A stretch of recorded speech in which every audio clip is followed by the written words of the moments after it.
નમસ્તે વિદ્યાર્થી મિત્રો, આજે આપણે પાઠ 5 વિષય અંગ્રેજીમાં શરૂ કરવા જઈ રહ્યા છીએ, જેનું ટાઇટલ છે રાણી કી વાવ.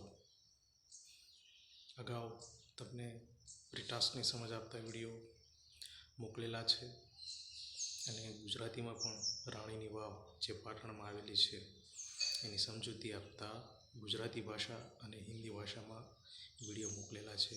તમે થોડી ઘણી માહિતી તેમાંથી જોઈ હશે, સમજી હશે, સાંભળી હશે. આજે આપણે પાઠ્યપુસ્તકના અભ્યાસના ભાગરૂપે આ પાઠ જોઈએ તો શરૂ કરીએ છીએ. રીડ પાઠ. રાણી કી વાવ. The Stepwell is an approved site on the World Heritage. રાણીની વાવ છે. વાવને અંગ્રેજીમાં કહેવાય ધ સ્ટેપ વેલ. સ્ટેપ એટલે પગથિયા અને વેલ એટલે કૂવો. પગથિયાવાળો કૂવો એવું શુદ્ધ ગુજરાતી થાય. એને રાણી કી વાવ તરીકે જાણીતી છે. Is an approved site on the world heritage. World એટલે વિશ્વ અને હેરિટેજ એટલે વારસો. વૈશ્વિક વારસાના એક સાઇટ તરીકે, વિસ્તાર તરીકે, સાઇટ એટલે વિસ્તાર તરીકે એને અપ્રૂવ્ડ એટલે જાહેર કરવામાં આવી છે. It was declared by the UNESCO. આ જાહેરાતને વર્લ્ડ હેરિટેજ સાઇટ કોણે જાહેર કર્યું? વિશ્વ વૈશ્વિક વારસો ધરાવતું એક કેન્દ્ર કોણે જાહેર કર્યું? તો કે ડિક્લેર્ડ એટલે જાહેર કરવું, બાય ધ યુનેસ્કો. યુનેસ્કો નામની એક વૈશ્વિક સંસ્થા છે, એના દ્વારા એને વર્લ્ડ હેરિટેજ સાઇટ જાહેર કરવામાં આવેલી છે. At the world heritage committee. કોની સમક્ષ એને જાહેર કર્યું? વર્લ્ડ હેરિટેજ વિશ્વના વારસાનું જતન કરતી એક કમિટી એટલે સંસ્થા છે, મંડળ છે. કમિટી એટલે મંડળ. એની સામે એને જાહેર કર્યું. UNESCO has recognised this masterpiece. યુનેસ્કોએ તેની એક ઓળખ આપી છે, જાહેર કરી છે, ઓળખ આપી છે. This masterpiece as an exceptional example of water management system. Water પાણી, મેનેજમેન્ટ વ્યવસ્થા, સિસ્ટમ પદ્ધતિ, પાણી વ્યવસ્થાપનની એક સિસ્ટમ તરીકે એનું એક્સેપ્શનલ, એની કોઈ તુલનામાં ન આવી શકે તેવું માસ્ટરપીસ એટલે કે ઉત્તમ ઉદાહરણ એને જાહેર કરવામાં આવેલું છે. It is a wonderful sample of technological development for utilising ground water resources in a single structure. It is a wonderful. Wonderful એટલે અદ્ભુત. સેમ્પલ એટલે કે ઉદાહરણ. સેમ્પલ ઓફ ટેકનોલોજી શબ્દથી પરિચિત છો, તકનીકી. એનું તકનીકી વિકાસનું એક ક્ષેત્ર. Utilising ground water resources in a single structure કે પાણીના સંગ્રહ કરતો, રિસોર્સ એટલે સ્ત્રોત, એનું બાંધકામ ધરાવતું એક સિંગલ, એક જ સ્થળે આવેલું એને અદ્ભુત ઉદાહરણ છે. It is also unique illustration of breaking large spaces into smaller volume with artistic presentation. It is also unique. Unique એટલે અજોડ, જેની કોઈ તુલના ન થઈ શકે તેવું. ઇલસ્ટ્રેશન વર્ણનાત્મક. ઇલસ્ટ્રેશન ઓફ બ્રેકિંગ લાર્જ સ્પેસ, એક વિશાળ ક્ષેત્ર, લાર્જ સ્પેસ જગ્યા દર્શાવતું ક્ષેત્ર, into smaller volume with artistic presentation. Artistic, art એટલે કળા અને પ્રેઝન્ટેશન એટલે રજૂઆત. એક કળા કારીગરીના ઉત્તમ નમૂના તરીકે એક વિશાળ સ્થળ, સ્પેસ એટલે જગ્યા, એનું વર્ણન કરવામાં આવેલું છે. Rani ki Vav has a great appeal to every observers. Rani ki Vav has a great appeal. રાણીની વાવ છે એ એક મહાન રજૂઆત છે ટુ એવરી ઓબ્ઝર્વર, જે નિરીક્ષણ કરતા છે એની સામે એક વિશાળ ઉદાહરણરૂપ એક સ્ત્રોત જે આર્ટિસ્ટિક પણ છે અને વોટર હાર્વેસ્ટિંગનો ઉત્તમ નમૂનો પણ છે. બરાબર છે. તો આ રાણીની વાવ વિશે જાહેર થયેલી માહિતી છે. બરાબર છે. પાઠની સમજૂતી આગળ મેળવીએ તો ચિત્રમાં તમે જોઈ શકો છો કે આ રાણીની વાવ છે પાટણમાં આવેલી છે. વર્ષો પહેલાં જમીનની અંદર દટાયેલી ત્યારે ખોદી કાઢીને એનું રક્ષણ કરીને એની સાચવણી કરવામાં આવે છે. પાઠની સમજ આગળ મેળવીએ તો queen Udayamati the widow of king Bhimdev. Queen એટલે રાણી. રાણી ઉદયમતી છે એ કોણ હતું તો કે the widow of king Bhimdev. Widow એટલે વિધવા, જેનો પતિ મૃત્યુ પામ્યો હોય સ્ત્રી, અને અંગ્રેજીમાં વિડો કહેવાય ને ગુજરાતીમાં વિધવા. Of king Bhimdev first. રાજાનું નામ હતું ભીમદેવ, એની પ્રથમ રાજા હતો કિંગ ભીમદેવ તરીકે, એની એ વિધવા પત્ની હતી. Constructed this vav between. એણે આ વાવ બંધાવી હતી. કન્સ્ટ્રક્ટ, ટુ કન્સ્ટ્રક્ટ ક્રિયાપદ છે, બંધાવી હતી. બિટવીન 1022 એન્ડ 1063 એડી. એડીનો અર્થ થાય એના ડોમિની, ભગવાન ઈસુ ખ્રિસ્તના જન્મ પહેલાંનો સમયગાળો. એની અંદર એમણે આ વાવ બંધાવી એમ માનવામાં આવે છે.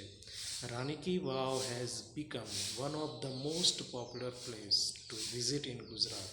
આ રાની કી વાવ છે એ બન્યું છે વન ઓફ ધ મોસ્ટ, સૌથી વધારે પોપ્યુલર પ્લેસ, જાણીતી જગ્યા બની છે ટુ વિઝિટ ઇન ગુજરાત. ગુજરાતમાં મુલાકાત માટેનું સૌથી જાણીતું સ્થળ એ બન્યું છે. પોપ્યુલર એટલે પ્રખ્યાત, જાણીતું. King Bhimdev first belong to the Solanki dynasty of Anhilwad Patan. અહીં ભીમદેવની ઓળખ આપેલી છે કે રાજા ભીમદેવ છે એ બિલોંગ ટુ ની સાથે સંકળાયેલો હતો. ક્યાં વંશનો હતો તો કે સોલંકી. ડાયનેસ્ટી એટલે વંશ. સોલંકી વંશનો રાજા હતો અને સોલંકી વંશની રાજધાની ક્યાં હતી તો કે અણહિલવાડ પાટણ, જે હાલના સમયે પાટણ તરીકે ઓળખાય છે. અને પહેલાંના સમયની અંદર અણહિલપુર પાટણ, અણહિલવાડ, વાડ એટલે વિસ્તાર તરીકે ઓળખાય છે. After his death. એના મૃત્યુ પછી Udayamati took up the project for solving the problem of water scarcity faced by the people of Patan. After his death. એના મૃત્યુ પછી. કોના તો કે કિંગ ભીમદેવ, પત્નીનું નામ હતું Udayamati. Took up the project, ટેકનું ભૂતકાળ થઈ ગયું. Took up the project for solving the problem of water scarcity. Water એટલે પાણી, સ્કેર્સિટી એટલે સમસ્યા, અછત. પાણીની સમસ્યાને જે પ્રોબ્લેમ હતો, પ્રોબ્લેમ એટલે સમસ્યા અને સ્કેર્સિટી એટલે અસર, એ પ્રોજેક્ટ આખો faced by the people of Patan. પાટણના લોકો જે આ સમસ્યાનો સામનો કરી રહ્યા હતા એ સમસ્યા સોલ્વ કરવાની જવાબદારી હવે કોણે ઉપાડેલી હતી રાજા ભીમદેવના મૃત્યુ પછી તો કે queen Udayamati. Unfortunately the queen also died. સદભાગ્ય, નસીબ જોગ. અનફોર્ચ્યુનેટલી એટલે નસીબ જોગ. The queen also died. રાણી પણ મૃત્યુ પામી. Before the completion of this structure. Before એટલે પહેલાં, અને કમ્પ્લીશન એટલે પૂર્ણાહુતિ, ઓફ ધીસ સ્ટ્રક્ચર આ બાંધકામ આખું પૂરું થયું રાણીની વાવનું તે પહેલાં ક્વીન ઉદયમતી પણ મૃત્યુ પામી. In the world of architecture. Architecture એટલે કલા કોતરણીનું ક્ષેત્ર. કલા કોતરણીના વિશ્વની અંદર આર્કિટેક્ચર, કલા કારીગરીના ક્ષેત્રની અંદર એના વિશ્વમાં her beautiful idea has received immense appreciation. આ કલા કારીગરીના ક્ષેત્રની અંદર એના સુંદર આઈડિયા એટલે કે વિચારને છે રિસીવ્ડ ઇમેન્સ એપ્રિસિએશન. ઇમેન્સ પુષ્કળ પ્રમાણમાં એને એપ્રિસિએશન. એપ્રિસિએશન એટલે વખાણ, પ્રશંસાને પાત્ર એ બન્યું છે. તો મિત્રો આ બીજા પેરેગ્રાફની અંદર તમે જોઈ શકો છો કે કે રાણીની વાવ ચિત્રમાં બતાવી છે. ત્યારબાદ એની બાંધકામ કેવી રીતે શરૂ થયું અને કોણે તેની જવાબદારી સ્વીકારી તેની વાત છે. આ વાવ બનાવવામાં આવી તેનું મુખ્ય કારણ કે પાટણના લોકો છે એ પાણીની અછતની સમસ્યાઓનો સામનો કરી રહ્યા હતા. બરાબર છે. તો એ સામનો કરી શકે અને લોકોની પાણીની સમસ્યાઓ દૂર થાય એટલા માટે આ વાવનું બાંધકામ કરવામાં આવ્યું હતું. બરાબર છે. પાઠની ચર્ચા આપણે આગળ વધારીએ તો પાઠની ચર્ચા આગળ વધારતા આપણે જોઈએ તો ચિત્રની નીચેનો પેરેગ્રાફ છે એની ચર્ચા કરીએ તો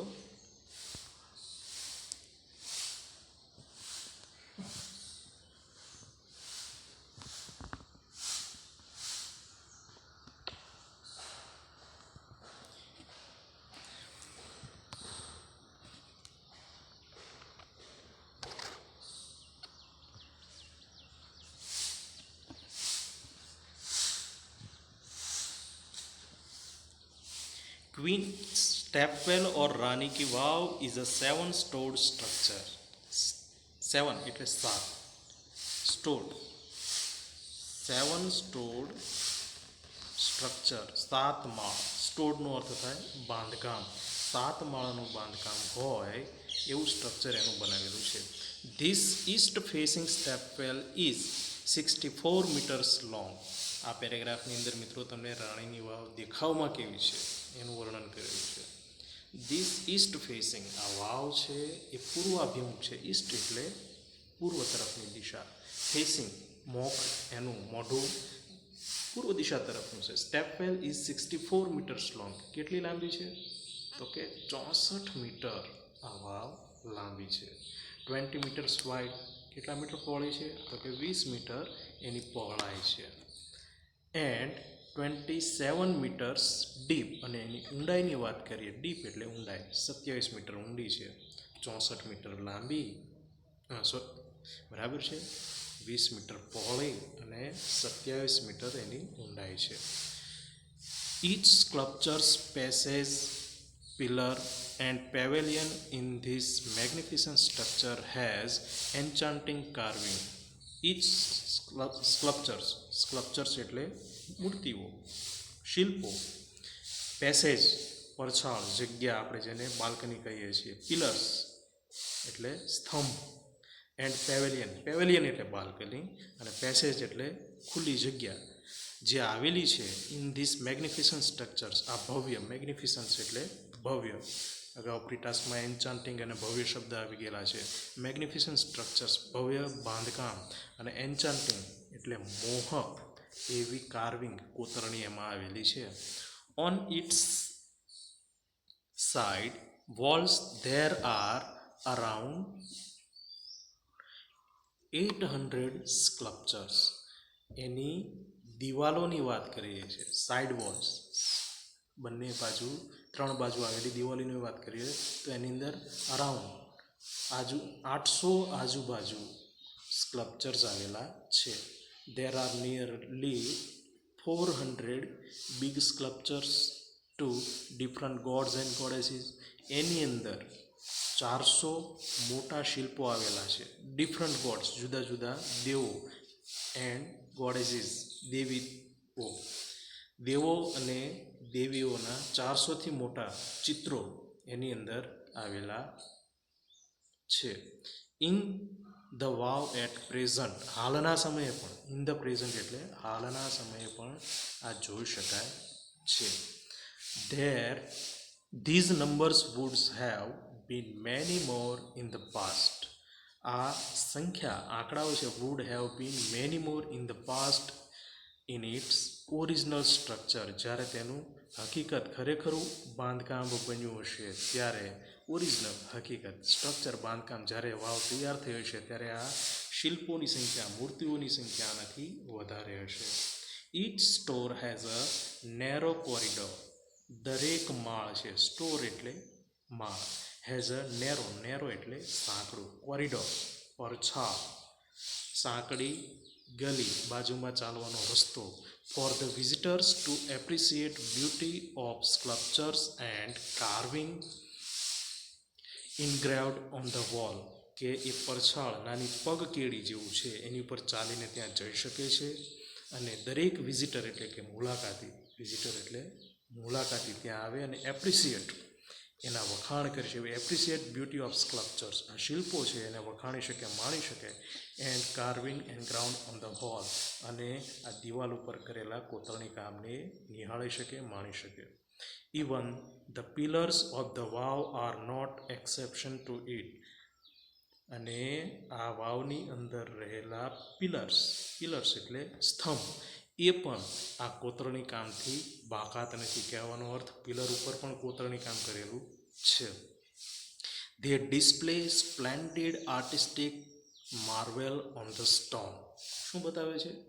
તે ડિસ્પ્લેડ સ્પ્લેન્ડિડ, ભવ્ય, આર્ટિસ્ટિક, કલાત્મક, marvel of the stone. Marvel એટલે તમે આકર્ષક, મોહક કહી શકો. કલાત્મક, આકર્ષક, મોહક પથ્થરો ઉપર રહેલી કોતરણી એમાં દર્શાવેલી છે. છેલ્લી લીટીમાં જોઈએ તો, in fact the vav is solely dedicated to Vishnu. Solely સંપૂર્ણતઃ, મોટા ભાગે, ખાસ કરીને, ડેડિકેટેડ એને સમર્પિત કરવું. કોને? તો કે વિષ્ણુ. કહેવાનો અર્થ વાવની અંદર મોટા ભાગના શિલ્પો છે ભગવાન વિષ્ણુના હોવાથી એ વિષ્ણુ ભગવાનને સમર્પિત થયેલી છે એમ કહેવામાં આવે છે. One can find Vishnu in different shapes and postures. One can find, દરેક છે એની અંદર જોઈ શકે છે, Vishnu in different shape, Vishnu ભગવાનની અલગ અલગ આકારના મૂર્તિઓ, એન્ડ પોસ્ચર્સ એટલે હાવભાવ, અલગ અલગ આકાર અને હાવભાવ સાથેની મૂર્તિઓ આ વાવની અંદર જોવા મળે છે. તો આ પેરેગ્રાફની અંદર વાવમાં રહેલી વિશેષતાઓ, એનું લંબાઈ, પહોળાઈ, ઊંડાઈ, અંદર શું છે, બની ત્યારે કેવા ફેરફારો હતા, કેવી મૂર્તિઓ હતી, હાલના સમયની કેવી છે, એનું વર્ણન આ પેરેગ્રાફમાં કરવામાં આવેલું છે. બરાબર છે. હવે પછીના પેરેગ્રાફની અંદર આપણે ચર્ચા કરીશું. સામેના પેજ ઉપર તમે જોઈ શકો છો. Vishnu next important statue ease of Parvati. Vishnu પછી વાત કરીએ તો આ વાવની અંદર બીજું મહત્વનું સ્ટેચ્યુ એટલે શિલ્પ, મૂર્તિ કોની છે? તો કે પાર્વતી, ભગવાન શિવના પત્નીની વાત છે. Nearly 15 galleries have the sculptures of Parvati. એની અંદર આશરે 15 ગેલેરી એટલે કતાર, હારબંધ સ્ટેચ્યુ આવેલા હોય એવી કતાર, લાઈન અહીં આવેલી છે. 12 સ્ટેચ્યુ ઓફ ગોડેસીસ ગૌરી, અને 12 છે એ શિલ્પો કોના? તો કે ગોડેસીસ ગૌરી એક સાથે આવેલા હોય. Together at the same place are rarely found. ભાગ્યે જોવા મળતી એવી સ્થળો છે કે જ્યાં ગોડેસીસ ગૌરીની 12 મૂર્તિઓ છે. તો આવું પાટણમાં પણ છે. The sun temple of Modhera has it. આવી સન ટેમ્પલ એટલે કે સૂર્ય મંદિર મોઢેરાની અંદર ગોડેસીસ ગૌરીની 12 મૂર્તિઓ એક સાથે આવેલી છે. ભારતની અંદર 2 સૂર્ય મંદિરો પ્રસિદ્ધ, એમાંનું એક મોઢેરાનું સૂર્ય મંદિર અને બીજું કોણાર્કનું સૂર્ય મંદિર. ધીસ વાવ હેઝ ઓલ્સો,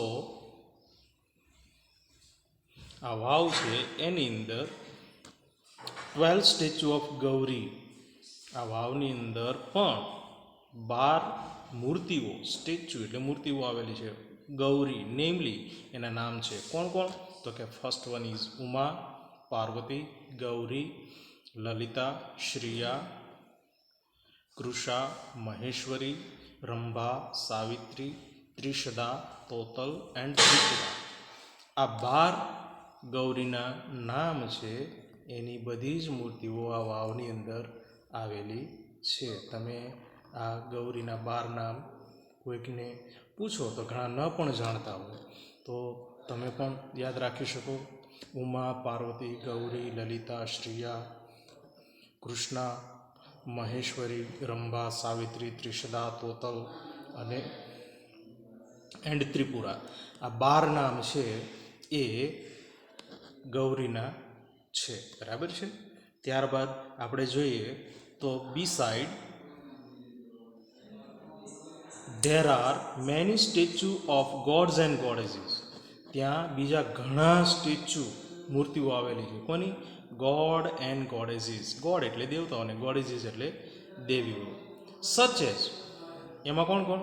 તો કે ગણેશ, અગ્નિ, વાયુ, સૂર્ય, ભૈરવ, ચામુંડા, બ્રહ્મા, ઇન્દ્ર, ઇન્દ્રાણી, વૈષ્ણવી, વરાહી અને મહાલક્ષ્મી અને લાસ્ટ વન ઇઝ કુબેર. આ બધા અન્ય દેવી દેવતાઓની પણ મૂર્તિઓ છે. બરાબર છે. તો કોણ કોણ છે એની અંદર તમે જોઈ શકો છો અહીં લાઈનમાં. તો કે ગણેશ, બીજું Agnidev.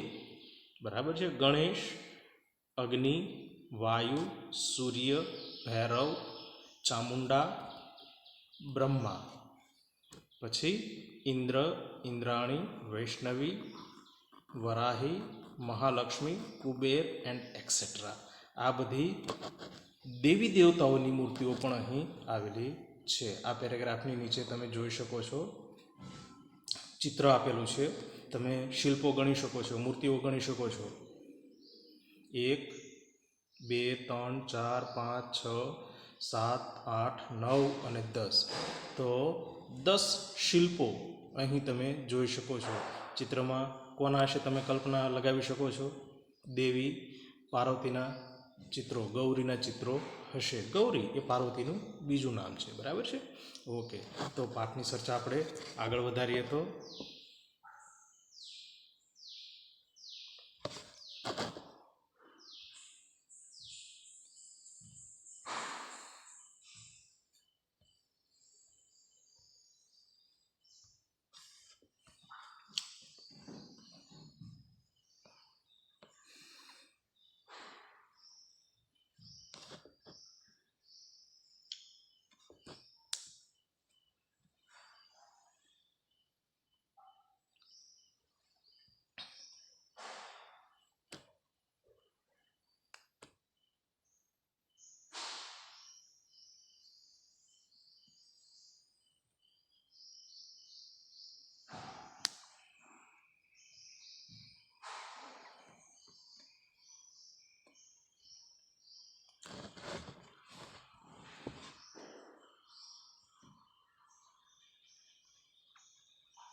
There are also some of the rare sculptures of God. આ વાવની અંદર બીજા રેર, ભાગ્યે જ જોવા મળતા ઘણા ચિત્રો તમે અહીં જોઈ શકો છો. સ્કલ્પચર્સ એટલે શિલ્પો, મૂર્તિઓ જોઈ શકો છો. અહીં એનું વર્ણન છે. Here one can find the statue of lord Buddha with 4 heads. તો ભાગ્યે જોવા મળતા ચિત્રોની અંદર આવું હોઈ શકે, કલ્પના કરવી પણ મુશ્કેલ છે. તો જે ચિત્રકારે દોર્યા છે એમાં પહેલું સ્ટેચ્યુ છે, મૂર્તિ છે, કોની છે? લોર્ડ બુદ્ધ વિથ 4 હેડ્સ, એને 4 માથા છે. The statue of Ram with swords and shield. અને બીજું ચિત્ર છે તે લોર્ડ રામ, ભગવાન રામનું છે. કેવી છે? તો કે વિથ સ્વોર્ડ, એના હાથમાં તલવાર છે, એન્ડ શિલ્ડ, શિલ્ડ એટલે ઢાલ. તમે જાણો છો એમ ભગવાન રામનું હથિયાર ધનુષ્યબાણ હતું. તમે ક્યારેય રામાયણની અંદર રામના હાથમાં તલવાર અને ઢાલ જોઈ છે? તો આવું એક ભાગ્યે જોવા મળતું શિલ્પ, મૂર્તિ છે, એ આ વાવની અંદર આવેલું છે. ધ સ્ટેચ્યુ ઓફ સન, ત્રીજી સ્ટેચ્યુ છે એ સૂર્યનું છે. In front of, in form of tapasvi. Form એટલે સ્વરૂપ. કોના રૂપની અંદર છે? તો કે તપસ્વીના રૂપમાં. ખરેખર આપણે જોઈએ તો અત્યારના સમયની અંદર સૂર્ય આપણા ઉપર તપતો હોય એવું બને છે, પણ અહીં સૂર્ય છે એક તપસ્વી, તપસ્વી એટલે ઋષિના રૂપની અંદર કોઈકની આરાધના કરી રહ્યો હોય, કોઈકની પ્રાર્થના કરી રહ્યો હોય એવું સૂર્યનું એક અહીં સ્ટેચ્યુ એટલે કે શિલ્પ છે. આગળ વાત કરીએ તો the statue of Shiv. Shiva, lord Shiva, ભગવાન શિવની એક મૂર્તિ છે. With beads in his hands, કે એની અંદર ભગવાન શિવના હાથમાં બીડ્સ છે. બીડ્સ એટલે મણકાવાળી માળા, માળા ફેરવતો. બીડ્સ ઇન હિઝ હેન્ડ્સ, એના હાથની અંદર માળા છે, કે ભગવાન શિવ પણ કોઈકનું સ્મરણ કરી રહ્યા હોય, કોઈકની આરાધના કરી રહ્યા હોય, સ્તુતિ કરી રહ્યા હોય, એવું ચિત્ર છે. ધ સ્ટેચ્યુ ઓફ પરશુરામ, અને પછીનું એક સ્ટેચ્યુ, શિલ્પ મૂર્તિ છે, કોની છે? પરશુરામની. કેવી છે? તો કે with soft and gentle expression rather having hard and stern look. ભગવાન પરશુરામ અમર પાત્રોમાંનું એક ગણાય છે, કે પૃથ્વી ઉપર 7 પાત્રો અમર છે, એમાંનું એક. કહેવાય છે કે એમના ચહેરા ઉપર હંમેશા stern look, hard and stern look, hard એટલે ગુસ્સો, સખ્તાઈ જોવા મળતી. જ્યારે આ વાવની અંદર જે ચિત્ર છે એની અંદર પરશુરામના ચહેરા ઉપર જેન્ટલ એક્સપ્રેશન, જેન્ટલ એટલે માયાળુપણું, સોફ્ટ કોમળ માયાળુપણું એમના ચહેરા ઉપર સ્પષ્ટ જોઈ શકાય છે. Some of the sculptures display contemporary lifestyle, એની અંદર કેટલાક એવા પણ શિલ્પો છે જે ડિસ્પ્લે એટલે દર્શાવે છે કન્ટેમ્પરરી લાઇફસ્ટાઇલ, કન્ટેમ્પરરી જે તે સમયની જીવનશૈલી, લાઇફસ્ટાઇલ એટલે જીવનશૈલી કેવા પ્રકારની છે તે દર્શાવતા ચિત્રો પણ તેમાં છે. ફોક ટેલ્સ, ફોક એટલે નૃત્ય અને ટેલ્સ વાર્તાનું કથન કરતી ફોક ટેલ્સ, દંતકથા, એક શબ્દમાં કહીએ તો દંતકથા રૂપી રજૂઆત કરતા પણ શિલ્પો ત્યાં જોવા મળે છે. પછીની વાત છે એનિમલ, પ્રાણીઓ, એન્ડ હ્યુમન ઇન્સેક્ટ, અને મનુષ્યને insect, animal, human and insect, જીવજંતુઓના પણ ચિત્રો શિલ્પ રૂપે અહીં આપેલા છે. They reveals artistic vision and unique imagination of the sculptors. આ બધા ચિત્રો છે, રિવીલ્સ દર્શાવે છે આર્ટિસ્ટિક વિઝન, આર્ટિસ્ટિક એટલે કલાત્મક, કલાદ્રષ્ટિ, અને યુનિક ઇમેજિનેશન, યુનિક એટલે કે અજોડ કલ્પના શક્તિ દર્શાવે છે. કોની?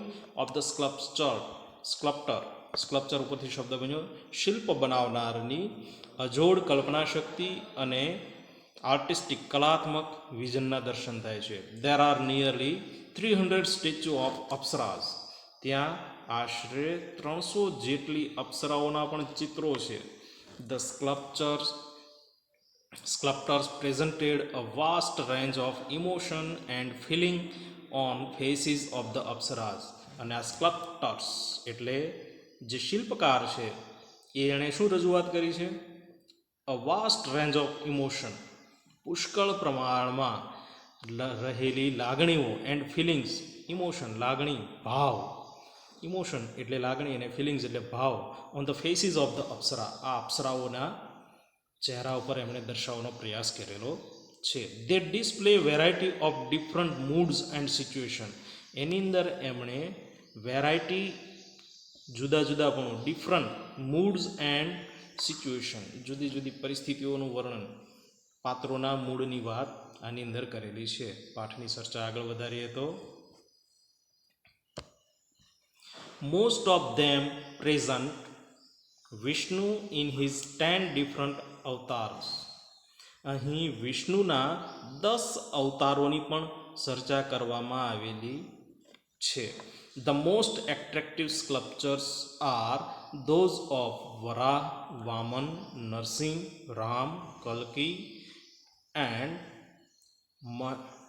મહિષાસુર મર્દિની. ઉપર જે ચિત્રમાં તમે જોયું, પેરેગ્રાફ ચાલે છે એની ઉપર જુઓ તો 10 શિલ્પો છે. 10 શિલ્પો એ વિષ્ણુ ભગવાનના 10 અવતાર બતાવે છે. અહીં 10 અવતારના નામ અહીં આપેલા છે, તો કે વરાહ, વામન, નરસિંહ, રામ, કલ્કી, મહામર્દિની વગેરે વગેરે 10 અવતારના ચિત્રો છે. The apsaras with 16 different makeup style and to the grace of his unmatched structure. The apsaras with 16 different makeup, અહીં અપ્સરાઓ પણ 16 અલગ અલગ પ્રકારના મેકઅપ તૈયાર થયેલી style, makeup style, and to the grace of his unmatched structure. Grace એટલે કે સુંદરતા આ સ્ટ્રક્ચર બાંધકામની અંદર દર્શાવવામાં આવેલી છે. The stepwell also focuses on the holiness of water. આ સ્ટેપવેલ એટલે કે વાવ છે, ઓલ્સો ફોકસીસ ના ઉપર ધ્યાન કેન્દ્રિત કરે છે, on the holiness of water પાણીની પવિત્રતા ઉપર પણ નિર્દેશ કરે છે. And it's great significant in Indian culture, અને એની જરૂરિયાત great significant in Indian culture ભારતીય સંસ્કૃતિમાં આ પવિત્રતાનું શું મહત્ત્વ છે તેની વાત આ વાવની અંદર ચિત્રો સ્વરૂપે દર્શાવેલી છે. પાઠની ચર્ચા આગળ વધારીએ તો the vav is the most developed, elaborated and ornamented example of submerged architecture. આ વાવ છે એ મોસ્ટ ડેવલપ, ખૂબ જ વિકસાવેલી છે, વિકસિત છે, ઇલેબોરેટેડ એન્ડ ઓર્નામેન્ટેડ, ઇલેબોરેટેડ વર્ણનાત્મક અને ઓર્નામેન્ટ એટલે ઘરેણાં આભૂષણ રૂપ છે, એક્ઝામ્પલ ઓફ સબમર્જ્ડ આર્કિટેક્ચર કે ઘણા બધા કલાકૃતિઓને એક પાસાની અંદર, એક બાંધકામની અંદર ભેગું કરીને રજૂઆત કરતી ખૂબ જ સુવિકસિત અને કલાત્મક વાવનું બાંધકામ કરાયેલું છે. It sings the glory of development of stepwell in India. It sings, અહીંયા સિંગનો અર્થ થાય ટુ સિંગ, ક્રિયાપદ છે, ગાવું, અહીં રજૂ કરવું. Sings the glory of development of stepwell in India કે ભારતની અંદર વાવોનો વિકાસ કેવી રીતે થયેલો છે તેની ગ્લોરી, ભવ્યતાનું ગાન આ વાવ કરે છે. This vav is large and complex type of stepwell. આ વાવ છે એ લાર્જ, ઘણી વિશાળ છે, and complex type of stepwell. Complex સમજી ન શકાય, પ્રથમ દ્રષ્ટિએ તમે જુઓ તો એમાં મૂર્તિઓ લાગે, કલાકોતરણી લાગે, પણ એની અંદર રહેલો ભાવ, હેતુ એ ખૂબ જ ઉમદા છે, કોમ્પ્લેક્સ, અટપટું, વિચિત્ર, સમજી શકાય નહીં તેવું છે. It has ornamented panels of sculptures. એની અંદર ઓર્નામેન્ટેડ, અલંકૃત કરેલી પેનલ એટલે આપણી ભાષામાં કહીએ તો સિરીઝ, લાઇન, કતારો છે, ઓફ સ્કલ્પચર, શિલ્પો, મૂર્તિઓની ભવ્ય અલંકૃત કરેલી કતારો છે. It lay buried under the mud due to floods first. વાત કરીએ તો it lays buried under the mud, એ બરીડ એટલે દફનાઈ જવું, અંડર ધ મડ એટલે કાદવ કીચડની અંદર, ડ્યુ ટુ ફ્લડ ફર્સ્ટ સૌ પ્રથમ પૂર હોનારતો આવી છે, વધારે વરસાદ થયો છે, એના કારણે આખી વાવ છે એ કાદવ કીચડ નીચે દટાઈ ગઈ. And then vanishing of the river Saraswati, અને vanishing of the river Saraswati, પાટણની બાજુમાં કઈ નદી વહે છે તો કે સરસ્વતી નદીની અંદર આવેલા પૂરને કારણે, એના કાંપને કારણે, મડ કાદવ કીચડને કારણે એ વેનિશ એટલે નાશ પામી હશે એમ કહેવાય છે. It was hidden under the layers of silt for almost 7 centuries. કે આ વાવ છે એ દફનાયેલી, હિડન છુપાઈ ગઈ, under the layer of silt for almost 7 centuries 7 સદી સુધી, સેન્ચુરી એટલે સદી, અને એક સદી એટલે 100 વર્ષ, એટલે કે 100 ગુણ્યા 7 એટલે 700 વર્ષ સુધી એ આ લેયર ઓફ સિલ્ટ એટલે કાદવ કીચડ, માટીના ઢગ નીચે ઢંકાયેલી રહી. ધ આર્કિયોલોજિસ્ટ સર્વે ઓફ ઇન્ડિયા, એનું ફૂલ ફોર્મ છે ASIનું આખું નામ છે આર્કિયોલોજિકલ સર્વે ઓફ ઇન્ડિયા. પરીક્ષા માટે ઉપયોગી પ્રશ્ન છે, what is the full form of ASI? તો કે આર્કિયોલોજિકલ સર્વે ઓફ ઇન્ડિયા ભારતની એક આ સંસ્થા છે, એના સર્વે મુજબ took a great care to preserve this structure, કે આ બાંધકામ છે એનું રક્ષણાત્મક કરવા માટેનું એણે ખૂબ જ કાળજી લીધેલી છે. તો કે આવા વૈશ્વિક ઐતિહાસિક વારસો ધરાવતા સ્થળો છે એની દેખરેખ કોણ રાખે છે તો કે ASI નામની સંસ્થા. બરાબર છે. પાઠની ચર્ચા આગળ વધારીએ તો છેલ્લી બે લાઈન. ઇન ફેબ્રુઆરી 2013 2013માં ફેબ્રુઆરી મહિનામાં ASI nominated this vav for the world heritage site. એણે ASI આર્કિયોલોજીકલ સર્વે ઓફ ઇન્ડિયાએ આ વાવને વર્લ્ડ હેરિટેજ સાઇટ તરીકે નોમિનેટ કરી, જાહેર કર્યું, વિથ ધ એક્સલન્ટ ટીમવર્ક.